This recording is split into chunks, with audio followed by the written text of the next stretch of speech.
Oke, kembali saya ucapkan sampaikan salam Hyper Grace dalam Yesus Kristus.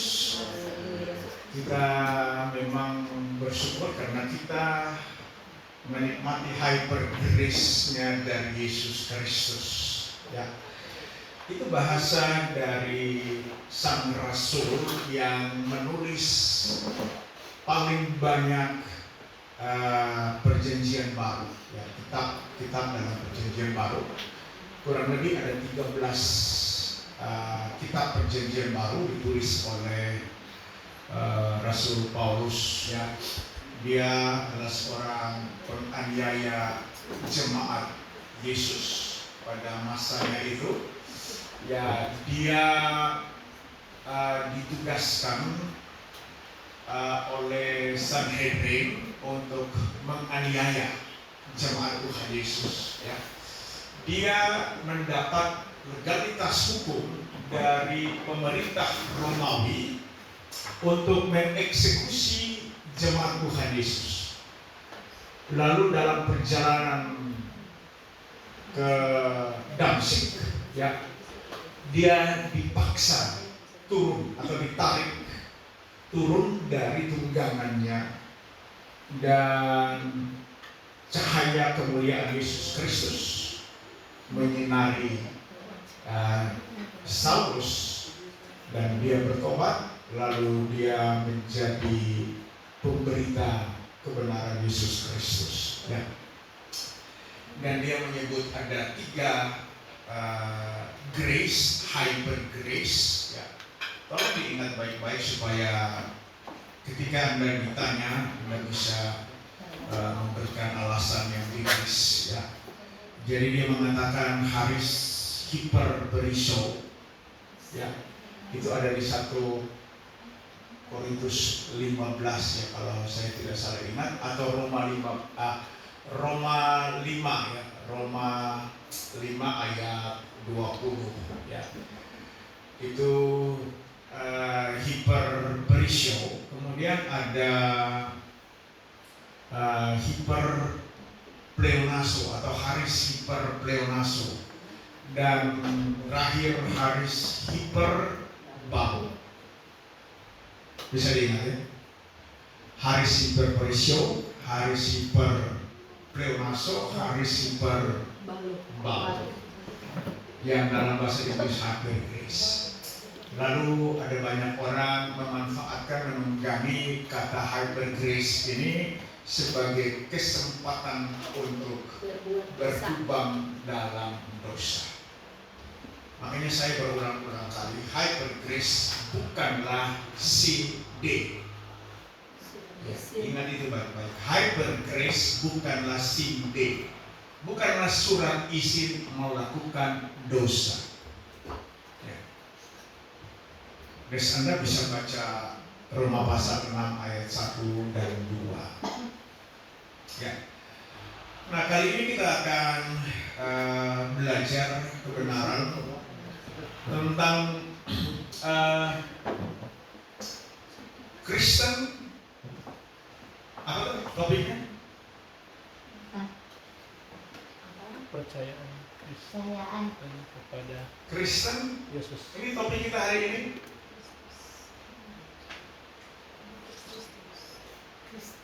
Setia kepada Yesus saja. Betul nggak? Coba lihat topik. Kesetiaan Kristen kepada Yesus. Ya, kesetiaan Kristen kepada Yesus saja. Jangan kepada yang lain. Ya. Jangan ada dusta di antara orang Kristen. Ya. Kristen beriman, dasar iman Kristen adalah Yesus Kristus. Yesus Kristus. Di mana ini ya? Ya, ini pasti dong bilang ada tertulis yang ini bernama hati, harap gampang. Coba belajar ya, supaya kita belajar ingatlah gitu. Belajar ingatlah. 1 Korintus 3 ayat 11. Tolong Pak Erik nanti tampilkan biasa saja di yang gampang-gampang saja. Oke. Coba kita akan baca bersama 1 Korintus 3 ayat 10 sampai 11. Oke. 1 Korintus 3. Oke, di 11 saja. Di 11 saja. Supaya jangan terlalu panjang. Oke, 2, 3. Karena tidak ada seorang pun yang dapat meletakkan dasar lain daripada dasar yang telah diletakkan, yaitu Yesus Kristus. Ya. Tolong ditaruh di kepala, tidak ada dasar yang lain. Yaitu Yesus Kristus saja. Saya suka memberikan penegasan di akhir. Yesus Kristus saja. Ya. Monos dalam bahasa Yunani. The only one. Nah, kalau Yesus Kristus saja, berarti dia adalah pribadi yang ada dari kekal sampai kekal. Ya. Tidak ada tambahan dua pribadi lain. Ya. Sangat disayangkan kalau kita yang tiap minggu belajar bahasa Yunani, Ibrani, gramatikalnya, lalu kita nol besar. Ya. Tidak tahu apa-apa. Kita bisa mendewa saja. Aduh, ini sangat disayangkan. Ya. Oke ya. Kemudian jadi iman itu ya telah diletakkan itu pada Yesus Kristus. Nah, iman timbul dari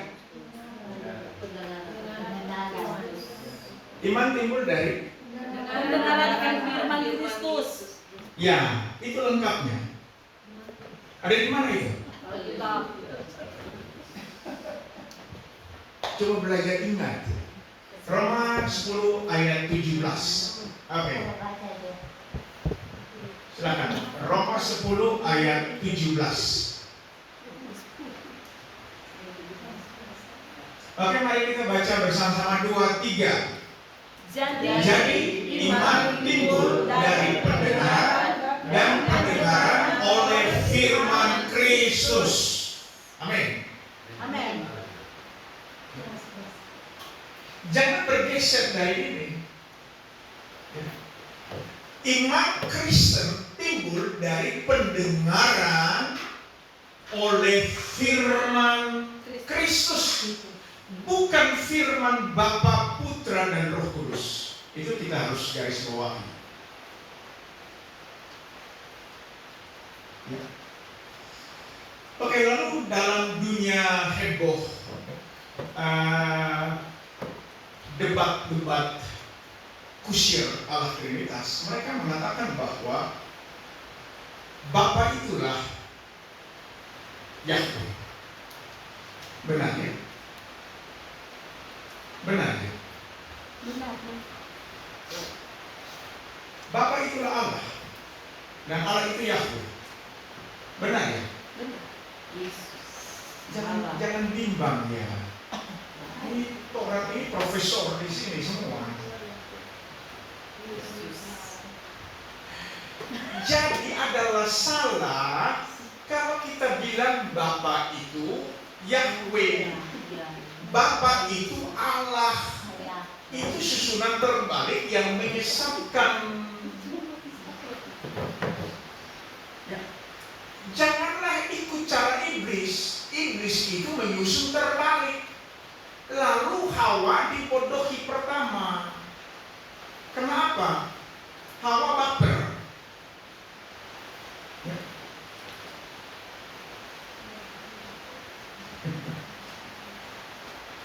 Mari kita buka, ya. Ini baru permulaan. Yesaya 63 ayat 16. Tolong dengarkan baik-baik, ya. Tidak boleh susun terbalik, berbahaya. Yesaya 63 ayat 16. Oke. Mari kita baca bersama 2-3. Bukankah engkau Bapa kami, suku Abraham, tidak tahu apa-apa tentang kami, dan Israel tidak mengenal kami? Ya Yahweh, engkau sendiri Bapa kami. Namamu ialah penebus kami sejak dahulu kala. Jadi saya latih ya. Kalau ketemu kata Tuhan huruf besar dibaca Yahweh atau Jehovah. Ya.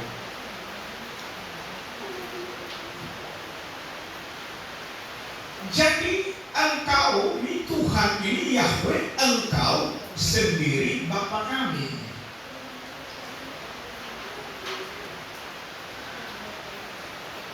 Kemarin saya berulang kali menghimbau untuk seluruh orang Kristen, pendeta, pengajar Kristen, stop mengucapkan kata Allah. Stop.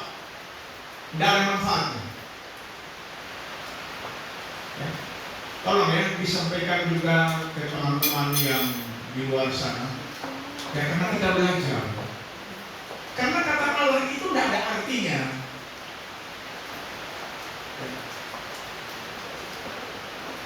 Ya kecuali memang kita nggak pernah belajar. Allah huruf besar semua diterjemahkan dari kata apa? Elohim. Ya. Allah huruf besar semua, capital letter semua. Adonai. Diterjemahkan dari kata Jehovi. Jangan lupa lagi ya. Jehovi.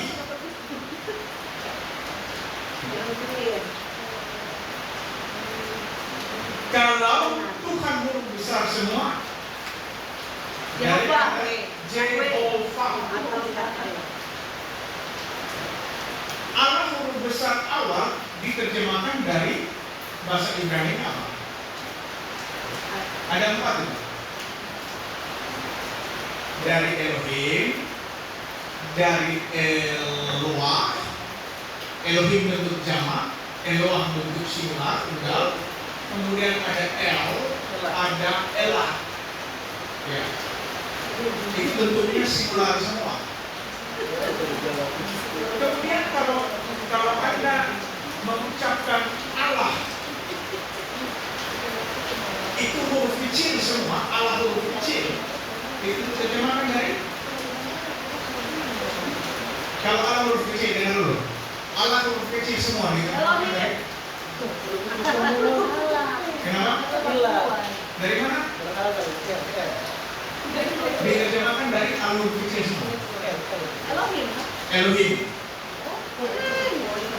Salah. Ya. Elohim, oh ya Allah.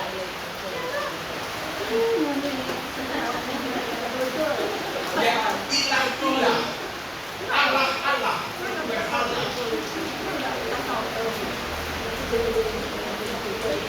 Tolong dengar dulu. Jadi Elohim yang dipisahkan dari kata Jehovah itu artinya berhala. Itu yang saya contohkan, kata itu nama GPI di sebelah sana. GPI Elohim. Itu GPI berhala itu. Ya. Tapi nanti kalau kasih tahu, nanti kita kena pemerintah daerah setempat jadi. Beda desa. Oh, maksudnya orang desa. Beda desa.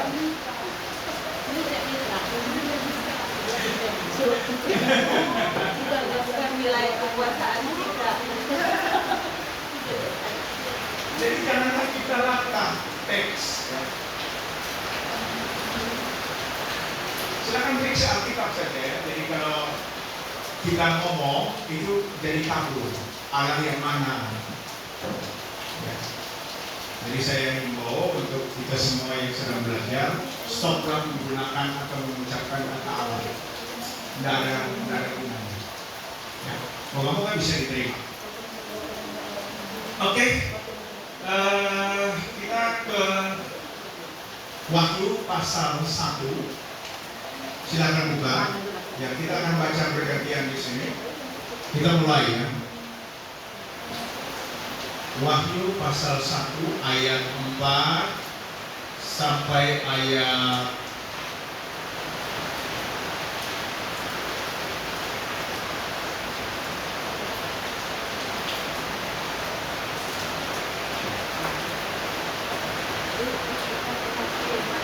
sampai ayat 11. Ya. Wahyu pasal 1 ayat 4 sampai 11.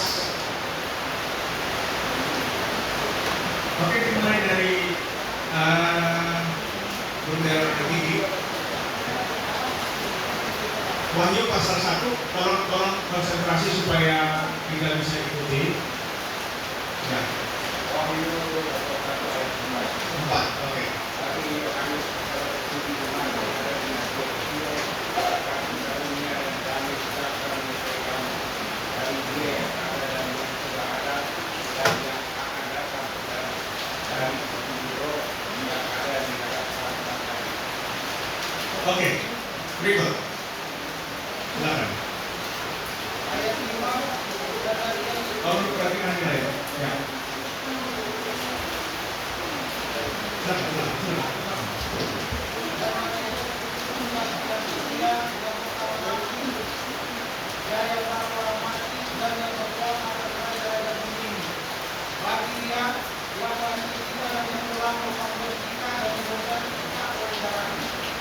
Dan yang telah membuat kita menjadi suatu kerajaan, menjadi umat-umat bagi Allah Bapaknya, bagi Dia kemuliaan dan kuasa sampai selama-lamanya. Amin.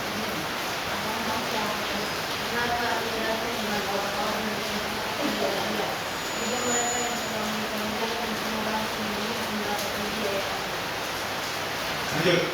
Aku adalah Alfa Omega, firman Tuhan Allah, yang ada dan yang sudah ada dan yang akan datang, yang Maha Kuasa. Terus. Aku Yohanes, saudara bertemu dalam Israel, dalam kerajaan dan dalam keturunan menantikan Yesus, berada di pulau bernama Patmos, karena firman Allah dan kesaksian yang diberikan oleh Yesus. Oke, sudah lewat 1. Ya. Ada 2 poin yang kita mau perhatikan di sini, ada 2 ayat. Ya. Coba Pak Erik tolong ke atas, ya, itu ke ayat 4 ya.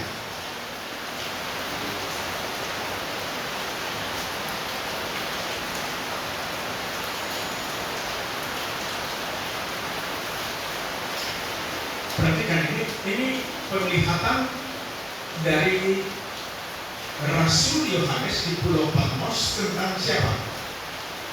Yesus. Tentang Yesus. Yesus yang berkata-kata ini kepada Yohanes. Ya. Yesus mengatakan, atau Yohanes mengatakan, Dia yang ada dan yang sudah ada dan yang akan datang. Ya. Jadi penegasannya di sini, Dia yang ada, yang sudah ada dan yang akan datang. Dalam bahasa Ibrani-nya apa ya?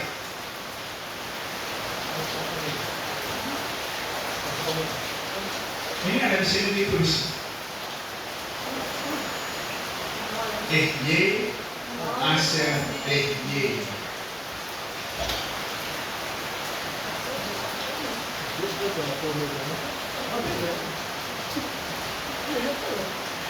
Dia yang sudah ada, yang ada dan yang sudah ada dan yang akan datang. Y Aser Y. Tolong cari korelasinya ya. Tolong cari ya, korelasinya.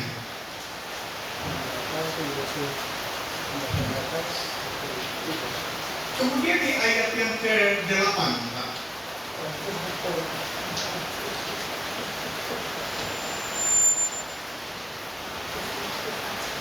Lihat ayat ke-8. Oke. Aku adalah Alfa dan Omega. Firman Theos. Kyrios Theos. Ya. Latih biar salah latih. Ya. Ini firman Kyrios Theos. Itu pakai Kyrios Ho Theos. Oke ya. Ya. Alfa dan Omega. Nah, kita lihat di ayat ini. Yesaya 41 ayat. Dikit saya mesej. Ya. Itu saya di berkuat. Oke. Nanti balik. Oke, kita baca ini. 2-3. Siapakah yang melakukan dan mengapakah semuanya itu mengerjakan maksudnya? Dia yang dari dahulu memanggil bangkit seluruh keturunan. Aku Yahweh yang terdahulu, dan bagi mereka yang terkemudian aku tetap Dia juga. Aku Yahweh. Dia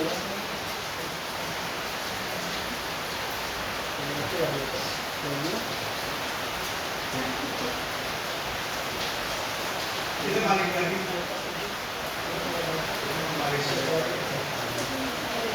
Ya, oke. Nah, perhatikan. Yesaya 43 ayat 10 dari 44. Oke, perhatikan. Nah, mari kita baca ini. 2-3. Kamu inilah saksi-saksiku. Demikianlah firman Yahweh dan hamba-Mu yang telah kupilih, supaya kamu tahu dan percaya kepadaku dan mengerti bahwa aku tetap Dia. Aku tetap Dia. Sebelum aku tidak ada Elohim dibentuk, dan sesudah aku tidak akan ada lagi. Jadi itu adalah dusta Mahkamah Agama para teolog mengatakan ada Trinitas Allah. Tidak ada ya. Ini kebenaran yang menegaskannya. Tidak ada Elohim. Coba perhatikan di bahasa Ibrani. Tidak ada Elohim. Nah, kalau dikasih lagi maksud itu supaya bisa boleh tidak ada Elohim.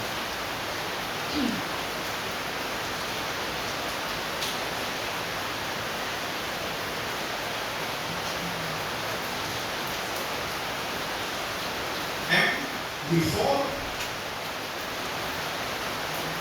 terus Elohim. After it. No God. L. Oke, ini pakai L. Tidak ada Allah yang dibentuk. L bentuknya singular. Tidak ada. Kalau L saja yang singular tidak ada, apalagi yang Elohim. Yang L saja tunggal saja tidak ada. Kamu bisa tangkap ya? Ya. Oke, kita kembali ke ya akulah yang maha kuasa. Oke, kita pindah ke pasal 2. Pasal 2.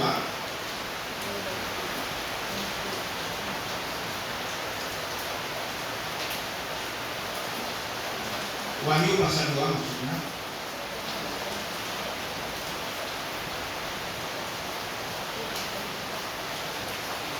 Ayat 8 mulai. Wahyu pasal 2 ayat 8 mulai. Ya. Kalau perhatikannya supaya Anda tidak kehilangan pengertian nanti. Ya. Ayat 8 sampai ayat 11. Wahyu pasal 2 ayat 8 sampai 11 ya. Saya minta kesediaan bapak-bapak dan ibu-ibu yang membaca. Ibu-ibu first. Ayat 8. Ibu-ibu atau yang para wanita semuanya membaca itu ayat 8. Oke, sudah siap ibu-ibu? Siap. Ya, yang cewek-cewek. 2, 3. Dan tuliskanlah kepada malaikat jemaat di Smyrna. Inilah firman dari yang awal dan yang akhir, yang telah mati dan hidup kembali. Bapak-bapak, 2, 3. Namun engkau kaya dan fitnah mereka yang menyebut dirinya orang Yahudi, tetapi yang sebenarnya tidak demikian. Sebaliknya mereka adalah jemaah iblis. Oke, sekali lagi, ibu-ibu. Jangan takut terhadap apa yang harus engkau derita. Sesungguhnya iblis akan melemparkan beberapa orang dari antaramu ke dalam penjara supaya kamu dicobai dan kamu akan beroleh kesusahan selama 10 hari. Hendaklah engkau setia sampai mati, dan aku akan mengaruniakan kepadamu mahkota kehidupan. Terakhir, bapak-bapak, 2, 3. Ulang. Siapa bertelinga, hendaklah ia mendengarkan apa yang dikatakan Roh kepada jemaat. Barang siapa menang, ia tidak akan menderita apa-apa oleh kematian yang kedua. Amin. Puji Tuhan Yesus. Mari kita mulai vaksin. Jadi ini vaksin teks ya, bukan vaksin morfologis. Ini vaksin teks. Kita dari ayat, dari mana ayat berapa? 8. Mari kita perhatikan ayat 8. Jangan kehilangan konsentrasi ya. Karena ini pelajaran kita paling tidak tinggal di surga. Ya. Oke, kita cermati ya. Tuliskanlah kepada jemaat di Smyrna. Ada berapa jemaat di Asia Kecil? Halo ibu-ibu. Nah ini kalau ibu-ibu cuma baca sampai lewat ini repot. Ada berapa jemaat di Asia Kecil? Yang tadi kita baca 7. 7 jemaat di Asia Kecil. Pertama apa?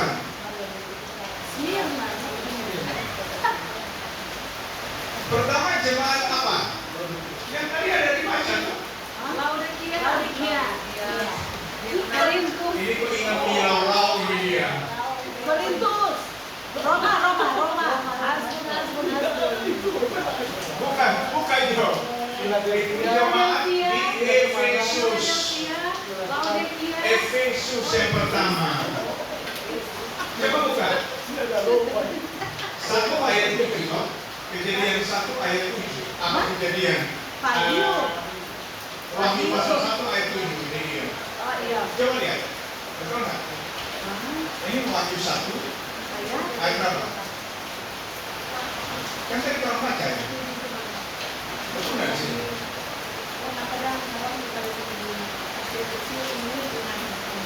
Wahyu pasal 1 ayat. Halo. Tunggu pastor mencari Oh napa? Efesus, Smyrna. Ya, ayat berapa itu? Ayat 11. Oh, ayat 11 mulai. Ya. 11.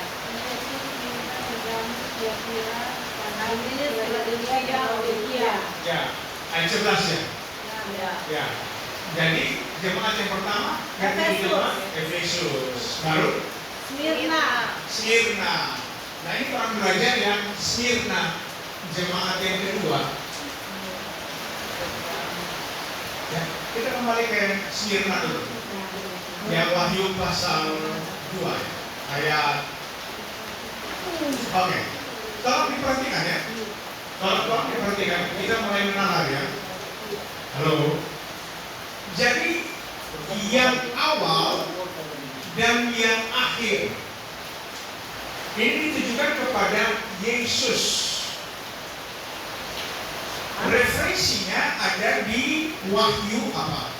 Yesaya 44 ayat 6, Yesaya 48 ayat 12 yang sudah tadi kita baca. Yang mengatakan di Yesaya itu siapa? Akulah yang awal dan yang akhir. Yesus. Itu Yahweh kan? Ya.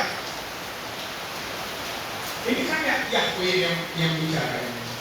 Jadi kalau kita bisa gunakan persamaan matematis sederhana, maka Yesus menyatakan dirinya sebagai Yahweh. Bisa ya? Bisa tangkap ya?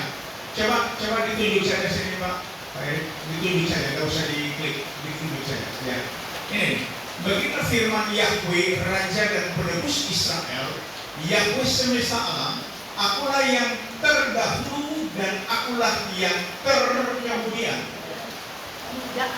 Akulah yang awal dan akulah yang akhir. Itu kata Yesus. Ini sinonim ya, sinonim. Ya. Berarti Yesus sudah terang-terangan mengatakan bahwa dia adalah Yahweh. Dia adalah Jehovah. Dia itu juga lah Jehovi. Dia. Lalu para pembela doktrin Trinitas mengatakan bahwa Yahweh tidak mati. Bisa tangkap ya? Pernah dengar ya? Yahweh tidak mati, Bapa itu tidak mati. Yang mati itu anak. Betul ya? Anak yang digantung, anak yang ditumbangkan. Ya. Nah, ayat ini menjelaskan klarifikasinya. Coba perhatikan. Yang telah mati dan hidup kembali. Yang mati siapa ini? Yesus. Yesus itulah Yahweh yang dipanggil Bapa. Jadi Bapa itu mati. Kok sangka? Orang Kristen tidak mau manggil Yesus Bapa. Padahal Yesaya 9 ayat 5, tolong dibuka ayat yang dibuka di biasa saja. Ya, teleponin. Yesaya 9. Mari ya, orang belajar untuk memahami ya, jangan belajar untuk menghafal doang. Perhatikan, Yesaya 9 5. Ya, tolong ya, ini ada saya kritisi teks ini. Jadi kalau masih ingat, semoga tidak salah baca. 2, 3. Sebab seorang anak telah lahir untuk kita, seorang putra telah diberikan untuk kita, lambang pemerintahan ada di atas bahunya, dan namanya disebutkan Penasihat Ajaib, El Gibor. Berarti kau ucap itu kata Allah Tuhan. El Gibor ini artinya yang perkasa ini. El yang perkasa. Ini bentuknya singular ya. Nah ini kan kita bingung. Kalau ngomong Allah yang mana ya? Allah yang plural, yang jamak atau singular? Ini El Gibor ya. Kemudian Bapa yang kekal, Raja damai.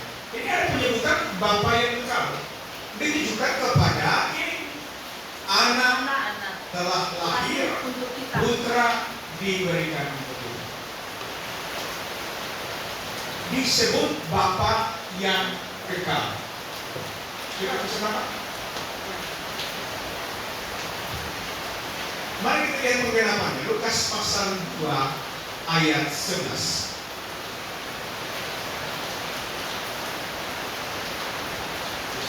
Lukas pasal 2 ayat 11. Ya, coba. Ya. 23. Hari ini telah lahir bagimu juru selamat, yaitu Kristus Tuhan di kota Daud.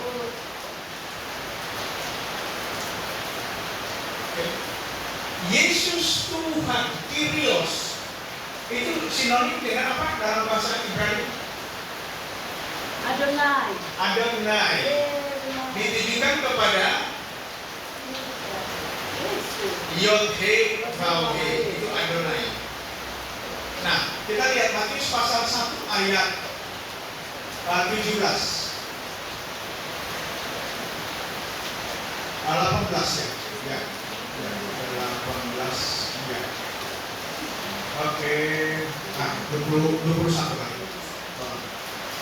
Ya. Ya ini. Mari kita baca 23.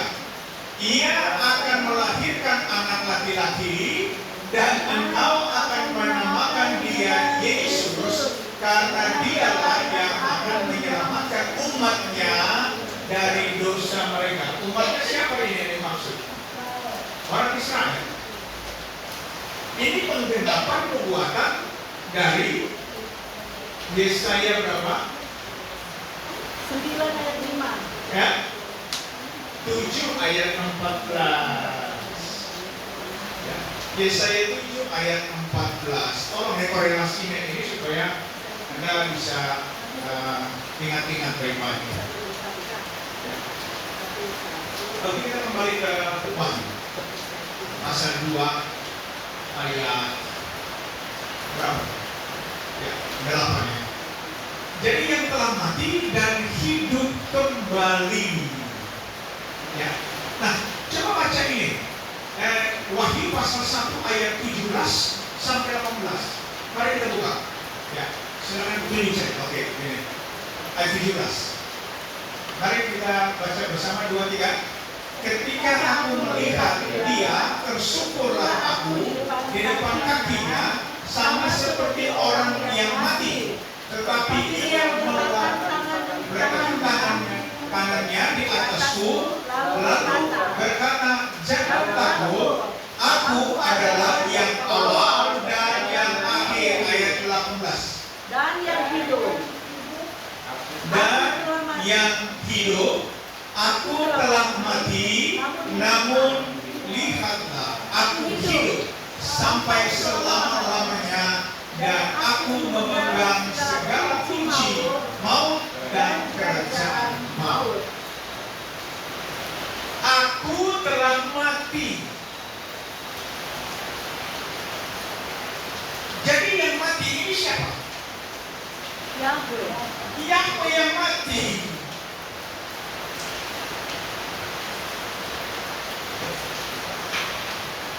Nanti belajar persamaan linear matematis sederhana kayak oman saja. Itu sederhana sekali. Mau bolak-balik bagaimanapun ya, itu Yahweh telah mati. Yahweh dipanggil apa? Oleh orang Israel dipanggil, Yahweh dipanggil Bapa. Ya. Pakai yang sedikit lah, pakai up. Apa? Bukan apa? Up. Jangan tambah alih di belakang. Cuma up.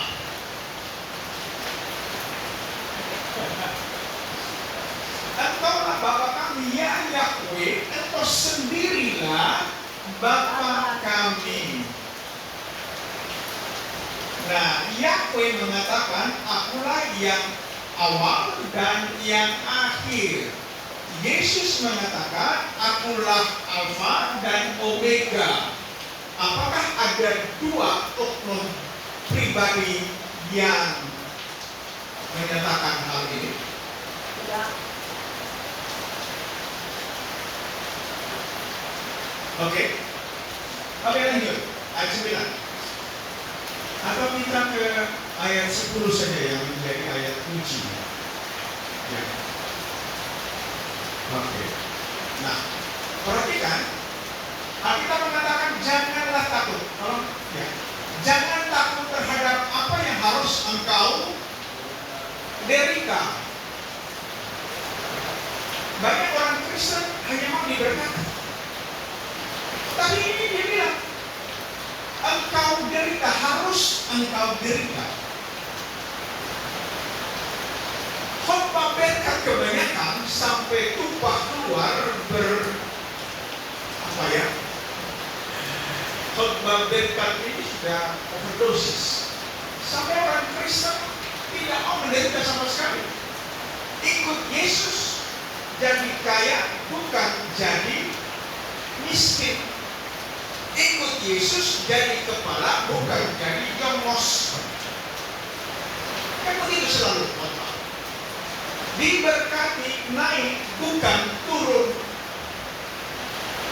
Lalu ayat ini bilang janganlah takut apa yang harus engkau derita.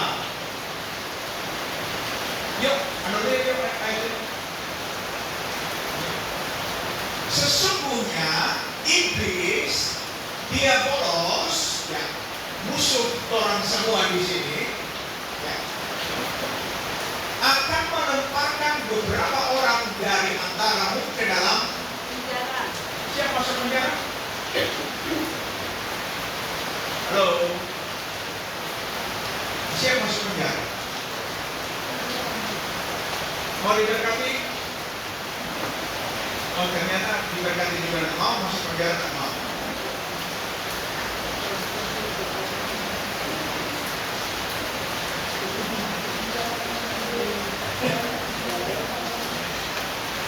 Ya, siapa yang ingin diberkati?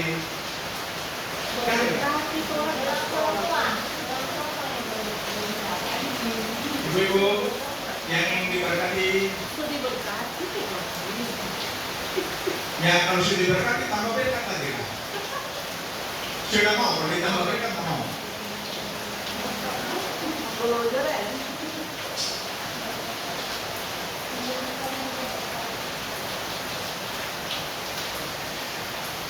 Beberapa tahun yang lalu kita pernah jadi khotbah di KKR.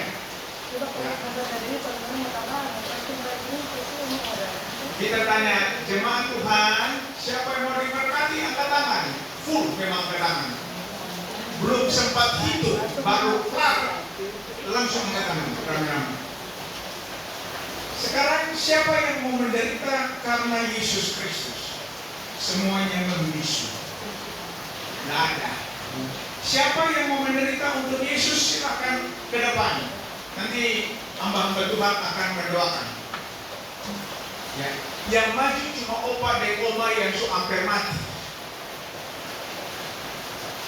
Jalan saja sudah susah mau naik ke atas. Cuma opa dan oma yang mau menderita untuk Yesus. Yang mudah-mudahan yang mau. Karena orang pikir, berkat apa banyak kok. Mau menderita bagaimana ini? Hati-hati. Diberkati mau, ikut salib tidak mau. Tidak mau. Ya, itu Kristen pecundang. Itu Kristen pengecut. Dengan baik-baik, ya.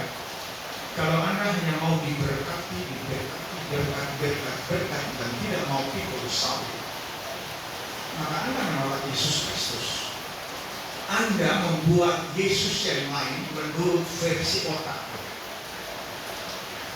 Karena Yesus yang sesungguhnya, Yesus mengatakan, pikullah salib. Sangkal diri, pikul salib. Bahkan pikul kuk. Jadi jangan jadi orang Kristen murahan, gampangan. Kalau kita berkeluarga, rumah tangga kita harus mulus sampai Tuhan Yesus datang. Mana ada rumah tangga jalan tol? Tidak ada. Nanti tanya, ini mamanya Karen ada di sini. Orang punya pergumulan di dalam keluarga ini limpah ruah. Dan setiap yang berkeluarga pasti berhadapan dengan masalah keluarga. Tidak ada keluarga jalan tol di atas air yang berminyak. Itu tadi Pak Erik baru bersaksi. Pergumulan luar biasa. Nah, kalau pengikut Yesus tidak bersedia menderita, ya sebaiknya jangan pernah ikut Yesus. Ikut saja yang lain. Kan begitu. Oke. Lanjut ya. Jadi masuk ke dalam penjara supaya kamu dicobai. Masuk penjara supaya dicobai. Berarti Yesus sengaja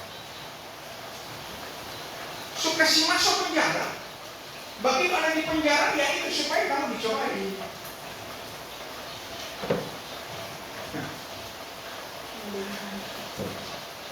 Saya meminjam nama ibu ya, dan dia sudah mengizinkannya. Ya semua di sini tahu Cik Ros ya, semua tahu ya, pemilik studio buka yang orang pernah ada rame-rame di sana. Ya bukan fitness.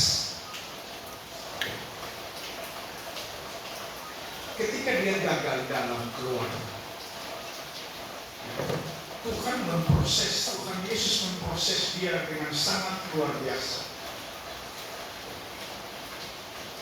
Dan saya mengatakan, Cik, memang Tuhan sudah atur. Cik gagal dalam keluarga. Kalau enggak, Cik tidak berguna bagi Yesus Kristus. Dia bilang, amin. Amin, dia.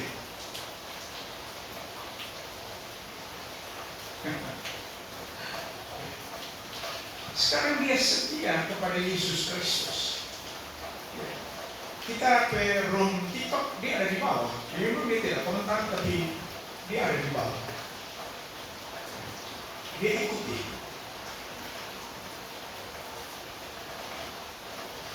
Gagal. Tetapi ada nilai plusnya. Lalu kita salahkan Yesus. Kita boleh gagal dalam bisnis, dalam apapun, tapi jangan sampai kita gagal setia kepada Yesus Kristus. Tolong kita ngapain?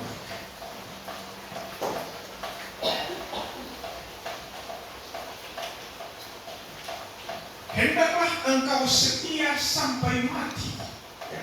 Ini, mari kita baca di kalimat yang terakhir ini 2-3. Hendaklah engkau setia sampai mati, dan aku akan mengaruniakan kepadamu mahkota kehidupan. Artinya, kalau orang tidak setia sampai mati, maka jangan mimpi dapat mahkota kehidupan. Jangan mimpi. Baca Wahyu 20 ayat 12. Wahyu 22 maksudnya. Wahyu 22 ayat 12. Wahyu pasal 22. Ini kita ganti dulu. Ini di sini. Wahyu 22. Ya, ayat 12. Oke, mari kita baca 2-3. Sesungguhnya aku datang segera, dan aku membawa upahku untuk membalaskan kepada setiap orang menurut perbuatannya. Jadi Yesus segera datang atau datang segera membawa upah bagi setiap orang Kristen menurut perbuatan masing-masing. 1 Korintus 15 ayat 58.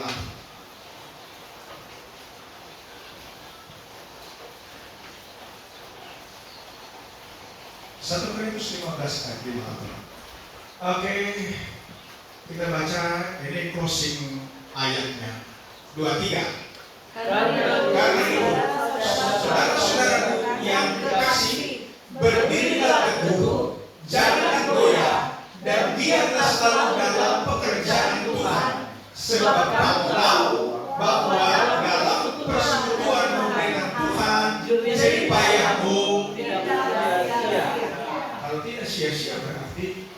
ada upah. Haleluya. Keselamatan itu anugerah. Sekali diselamatkan, tetaplah diselamatkan. Tidak bisa diupayakan keselamatan itu. Ya. Tetapi kalau upah harus ada usaha. No usaha, no upah. Ya. Oke ya, saya kalau Anda mau bertanya silakan pikirkan pertanyaannya. Tetapi saya mau kasih tahu ini untuk self correction buat kita semua. Ya. Memang yang namanya manusia ya, kalau ada maunya, dia akan biar mengemis-ngemis pun dia akan tuh. Waktu pengangguran kelas hebat itu rajin berdoa.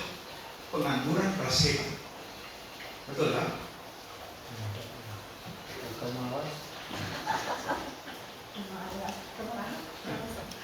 Tapi setelah dapat pekerjaan, oh itu dia masih ada, masih setia. Nah di situ mulai naik, diberkati, naik. Nanti dulu pelayanan nanti. Saya akan mengabdi kepada Mamon, itu nomor 1. Punya 1001 macam alasan untuk tidak melaksanakan tugas pelayanan. Sangat disayangkan. Terlalu banyak alasan. Dan itu fakta. Ketika hidup pas-pasan, itu berdoa, ya kalau bisa enggak usah amin-amin lah. Ya. Siang malam dia berdoa. Tetapi ketika mulai diberkati, nah ini semangatnya mulai kembali. Ya.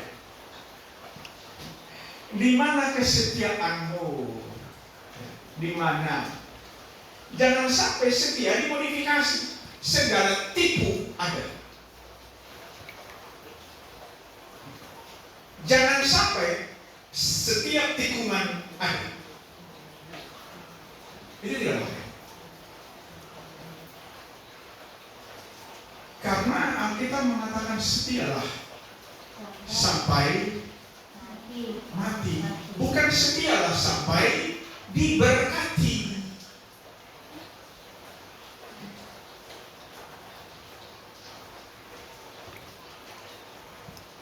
Setialah sampai mari orang rame-rame kalau berani. Kalau tidak berani tidak usah bilang. Ya. Kita ajak kita semua sebagai orang yang percaya kepada Yesus Kristus, katakanlah, saya mau setia sampai mati hanya kepada Yesus Kristus. Oke, 2, 3. Saya mau setia sampai mati hanya kepada Yesus Kristus. Haleluya. Amin. Haleluya.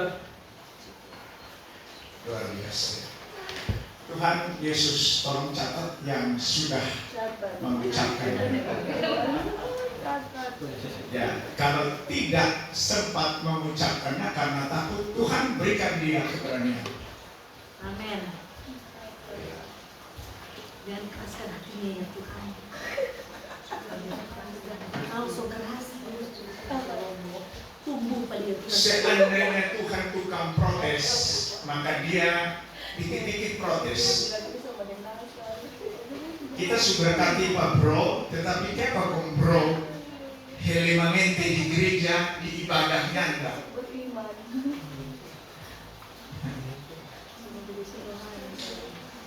Saya mau tanya kepada bapak-bapak, tolong dijawab dengan jujur. Apakah bapak-bapak tidak? Tolong dengar dulu ibu-ibu. Ya, dengar dulu ibu-ibu. Dia bercerita supaya bapak-bapak bisa jawab. Kalau ibu-ibu juga bercerita, dunia mau dengar ini. Betul. Banyak teman yang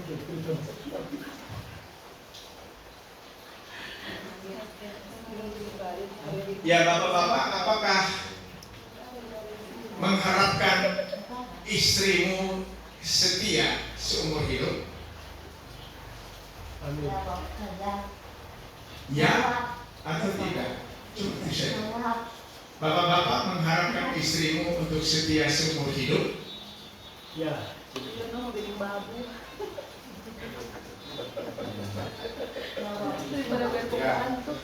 Ya. Ya. Ya. Yang waktu mau nikah dengan rumah yang kita tahu ya. Tunggu, ibu-ibu dulu. Ibu-ibu jawab. Apakah ibu-ibu mau supaya bapak-bapak tetap setia seumur hidup? Tolong dijawab. Ibu-ibu mau bapak-bapak setia nggak?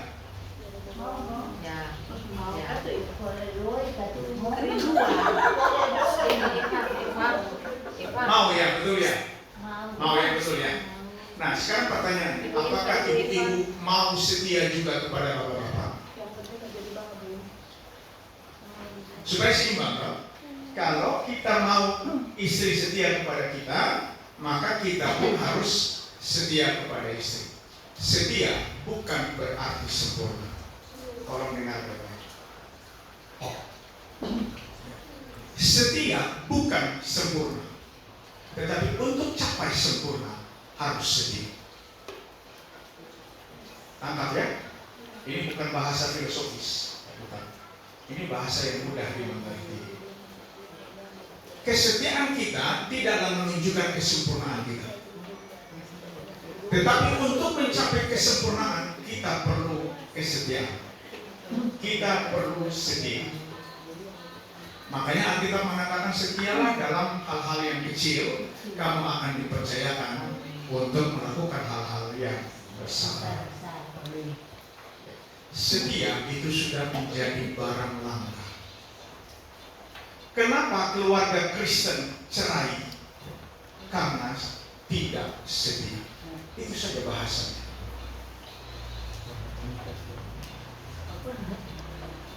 Alkitab mengatakan dengan kesetiaan kesalahan di halo, dengan kesetiaan kesalahan di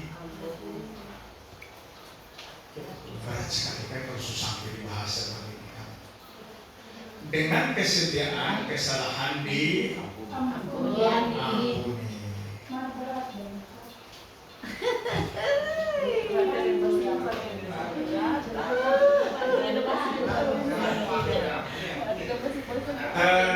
Saya tidak bermaksud ya, tidak ada kepentingan apapun dengan Pak Erik, tetapi saya menyimpan apa yang dikatakan, yang selalu dikatakan oleh Pak Erik. Ini bukan jadi rahasia di antara kita, tetapi sudah kita ketahui. Ya. Pak Erik secara kasat mata dia gagal berkeluarga, tetapi yang sering dia ucapkannya, saya sudah mengampuni ibu dari anak-anak saya. Saya tidak mengingatnya lagi. Ini beta ngomong sambil merinding.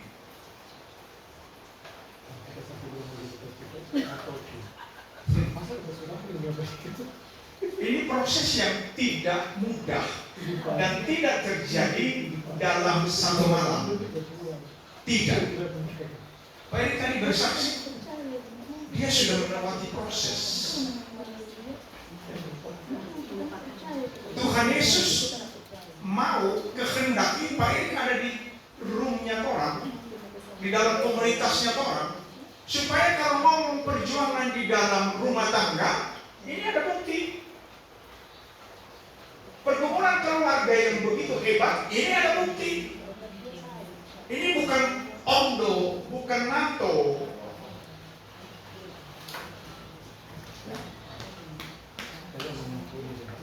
Oke, Tuhan Yesus memberkati. Semoga kita bisa pikir-pikir yang benar dan lakukanlah yang benar. Ya, berpikir yang benar, bicara yang benar, lakukan kebenaran. Kalau ada yang mau bertanya, silakan. Ya. Halo.